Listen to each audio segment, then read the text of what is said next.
எங்கள் அம்மாவுக்கு சாரி கட்டும்போது ப்ளவுஸ் போடுற பழக்கமே இல்லைன்னு சொன்னேன். ஆனால் என்னதான் இருந்தாலும் அவங்க எங்கள் அம்மா காலத்துக்கு ஏற்ற மாதிரி அவங்களும் மாறணும்னு நினைக்கிறதுல என்னடி தப்பு இருக்கு? சட்டை எதுக்கு? சட்டை இல்லாம பட்டு புடவை எப்படி? உங்க பட்டுங்கிட்டும் ஒரு மயிரும் எனக்கு வேண்டாம். நான் என் கல்யாண சேலை எடுத்து உடுத்திக்கிடுதேன். உன் கல்யாணத்துக்கு கூட நான் அதை தானே உடுத்திருந்தேன். ஏன் அப்ப நான் பார்க்க அழகா கோயில் சில மாதிரி இல்லையோ?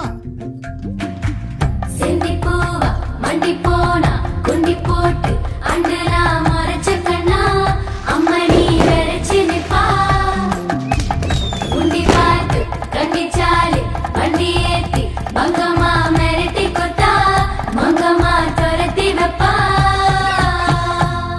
எல்லாரும் கேட்டுக்குங்க, இந்த வீட்டுல என்ன கேட்காம எதுவும் நடக்க கூடாது.